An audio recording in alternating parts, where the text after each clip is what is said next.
dubartiin tun jaarsa isiitii fi ilma isii wajji jireenya dilas gaarii ja'amu hin jiraattu. Jireenya isii guutuu ilmaan guddisuu fi jaarsa isii tajaajiluu irratti dabarsite.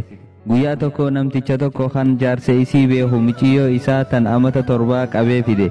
Akka isaan gargaartuuf jecha michiyyoon isaa akka daleeydutti isaaniif akka daleeydu barbaade. Inni nama miskiina baadiyyaarraa dhufe. Eegasii qotee bulaan miskiinni kun intala isaa xiqqoo amata 7 isaan biratti dhiisee biraa hote. Michiyyoon xiqqoon tun ganama bariisaa hirriibaa kaatee haadha ilmaanii gargaarte. Eegasii boorsaa ijoollee fuutee gara mana barnootaa haadha ilmaanii hojii geessiti. Eegasii gara manaatti deebitee dalagaa mana keessaa daleeydi. Mana qulqulleessuu fi meeshaalee nyaataa dhiquu akkasuma nyaata godhaa oolti. Hanga halkan walakkaatti daa'imni tun numa daleeydi. Yooniif michiyyoon tun waa irraanfattee yookiin dogongortee balleessite takkaa yooniif jarjartee jaarsi kun rahmata tokkoon maleetti gara jabeenyaan michiyyoo xiqqoo tana humnaan dhawaan. Waan garaa nama balleessaati. Michiyyoon daa'imni tun tumicha jaarsa kanaa dandeesseetuma obsaan jiraatti. Eenyutti himatti? Namni isiin itti himattu Rabbi malee hin jiru. Akkasuma wajjiin daa'imni tun qalbiin isii qulqulluudha. Hammeenya tokko hin qabdu. ونضع الموازين القسط ليوم القيامة فلا تظلم نفس شيئا وإن كان مثقال حبة من خردل أتينا بها وكفى بنا حاسبين. حالما كان الرتيرو ديراف مچيون تنتر michiyyoo xiqqoo tana harkaa saanaan akkasuma meeshaaleen harkaa hufee caccabuu eegal. Yeroo kana dubartiin tun michiyyoo tana fuutee gara mana yaalaa geessiteen. Wayita mana yaalaa dhaqan doktarri akkana jeen ijji michiyyoo tanaa dadhabdee jirti waan isii jalaa hin agartuu jeen. Akkanuma wajjiinuu jaarsi isii kun michiyyoo tana numatumaan rahmatallee hin godhuuf. Osuma akkanatti jiranii michiyyoon tun xiqqoo eega guddatte booda mana kana dhiiftee firraa deemte. Miidhaa fi tumicha dadhabdee mana kanarraa deemte. Dubartiin tunii fi jaarsi isiitilleen michiyyoon tun deemuun isaan hin yaachiste. Deemanillee hin barbaanneen. Yeroo dheeraa booda ijoolleen isaanii gurguddatan. Ilmi isaa kan dardaraa barnoota xumuree eegasii hojiis eegalee jaartiillee fuudhe. Maatiin isaaniis hedduu gammadan. Jaartiin ilma isaaniitis garaa qabdi. Wayita jaartiin ilma isaanii ulfaa'uu isii beekan gammachuun mana isaanii keessatti dabalamte. Ji'a muraasa booda jaartiin ilma isaanii yeroon ulfa itti deessu geesse. Waan ajaa'iba isinitti ta'u daa'imni dhalate ijaan hin argu. Maatiin guutuun daa'imni dhalate kun ijaan arguun dhabuun kun isaan gaddisiise.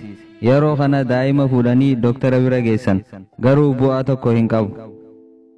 Doktoroonni daa'ima kanaaf ija godhaniif daa'imni kun akkuma daa'ima birootti ni arga. Ji'a 7 booda ijji daa'ima kanaaf tolchan hojjechuu dhaabde. Daa'imni kun ijaan arguu hin danda'u.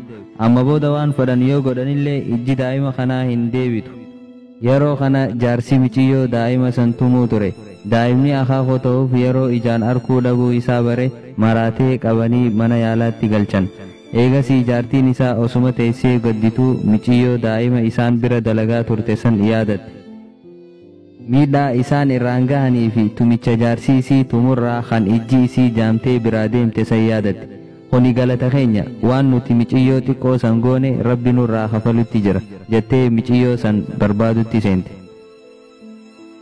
Yeroo muraasa booda michiyyoon san guddattee masjiida tokko keessa akka jiraattuu fi masjiida akka qulqulleessitu dhageessee michiyyoo san bira dheeyte. Eegasii intala tana gaafatteen isii wajji jireenya isii guutuu akka jiraattu. Michiyyoon tunis hayyee tole jettee wajji deemte. Dubartiin tun michiyyoo waan ijaan sirritti hin agarreef jecha harka qabdee dura deemtee fuutee gara mana isiitti deemteen. Eegasii dubartiin tun ilma akkoo taatuu fi michiyyoo ijaan hin agarre tana tajaajilutti seente. Isaan lachuutu ijaan hin arkan. Dalagaan isii isaan tajaajiluu fi yeroo dheeraa boochee du'aayii godhachuu ta'e. Dalagaa isii irratti hedduu sheenoyte. Rabbiin subhaanahu wa ta'aalaa jiraataadha. Abadan hin rafu. Shilimillee hin jiru. Waan ilmi namaa dalagu cufa ni arka. Waan daleede addunyaa irratti siif deebisa. Akhirattis qixaata laalee isaan nama adaba. Namni cuftinuu waanuma facaafate murata. Abbaan khayrii dalage addunyaa irrattis ta'ee akhirattis toltuma galata galfama. Akkasuma kan sharrii hojjetes hamtuma inni dalage galata galfama. Tanaafu yaa obboleeyyan kiyya dalagaa hamtuu arra daleedanii boru itti sheenoytan hin dalagina. Hamtuun isin arra namarratti raawwatan guyyaa boru ilmaan keessan kan akkaan jaalattan yookiin isinumarratti deebiti. Hamtuu namarratti dalaguurraa of eega. Rabbiin nama hamtuu ofii namarraa qabu nu haa godhu. يا أيها الذين آمنوا اتقوا الله ولتنظر نفس ما قدمت لغد واتقوا الله إن الله خبير بما تعملون ولا تكونوا كالذين نسوا الله فأنساهم أنفسهم أولئك هم الفاسقون لا يستوي أصحاب النار وأصحاب الجنة هم الفائزون.